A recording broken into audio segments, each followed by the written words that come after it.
আমাদের চ্যানেলে কমেন্ট করেছিলেন আমাদের একজন সাবস্ক্রাইবার যে সাইদি সাহেবের গজল শোনার জন্য। তো চলো শোনা যাক সাইদি সাহেবের গজল। আর প্রথমেই সার্চ করতে যে গজলটা এলো সেটা হলো টিউনহার্ট চ্যানেল থেকে।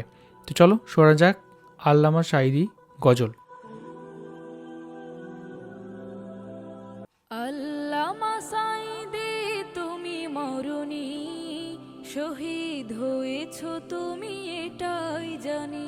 বাহ, খুব সুন্দর গলা। আল্লামা সাইদি তুমি মরুনি, শহীদ হয়েছ তুমি এটাই জানি, শহীদ হয়েছ তুমি এটাই জানি।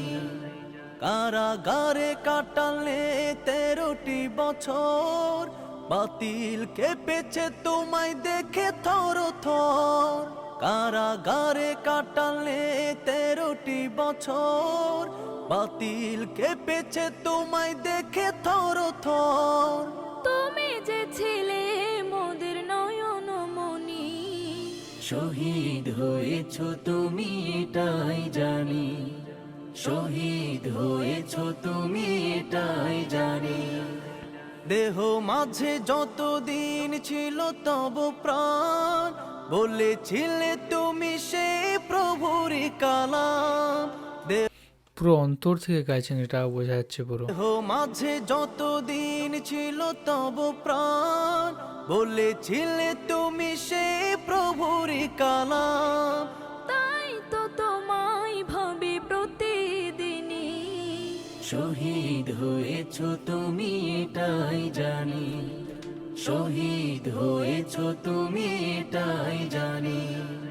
দেখা তো হবে না আর এই জীবনে, দেখা হবে জান্নাতে ফুল বাগানে। দেখা তো হবে না আর এই জীবনে, দেখা হবে জান্নাতে ফুল বাগানে।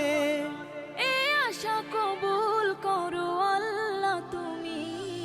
শহীদ হয়েছ তুমি এটাই জানি, শহীদ হয়েছ তুমি এটাই জানি। আল্লামা সাইদি তুমি মরুনি, শহীদ হয়েছ তুমি এটাই জানি, শহীদ হয়েছ তুমি এটাই জানি, শহীদ হয়েছ তুমি এটাই জানি, শহীদ হয়েছ তুমি এটাই জানি।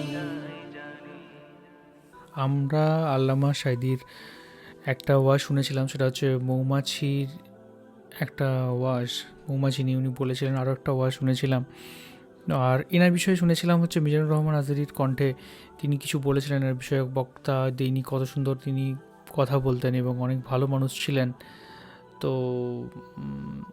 এই ভিডিওর মাধ্যমে বোঝা যায় যে এটা এনারা কত সেই কষ্ট নিয়ে, কত দুঃখ নিয়ে এই গজলটা গাইছেন এবং সত্যিই তিনি শহীদ হয়েছেন, তিনি কিন্তু মারা যাননি।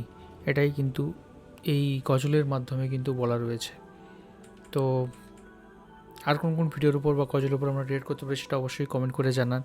অ্যান্ড আপনারা বলেছেন এই গজলটার উপর রেট করার জন্য, তাই আমরা দেখলাম সত্যি অন্তর থেকে প্রতিটা গজলই খুব সুন্দর হয় এবং প্রতিটা গজলই একদম মন ছুঁয়ে যায়। আর সত্যি গজলগুলোর একটা অন্যরকম সুর থাকে, আর এই খুব অল্প মিউজিকের মধ্যে একটা টিউনের মধ্যে থেকে যে গাওয়া, সেটা কিন্তু খুবই সুন্দর লাগে। তো আপনি কমেন্ট করে বলুন যে আপনার কোন গজলটা সবচেয়ে বেশি ভালো লাগে, আর এই গজলটা কেমন লাগলো সেটা অবশ্যই কমেন্ট করে জানাবেন। আর এখনকার মতো এ পর্যন্তই, দেখা হবে আবার পরবর্তী ভিডিওতে। ততক্ষণের জন্য ভালো থাকবেন।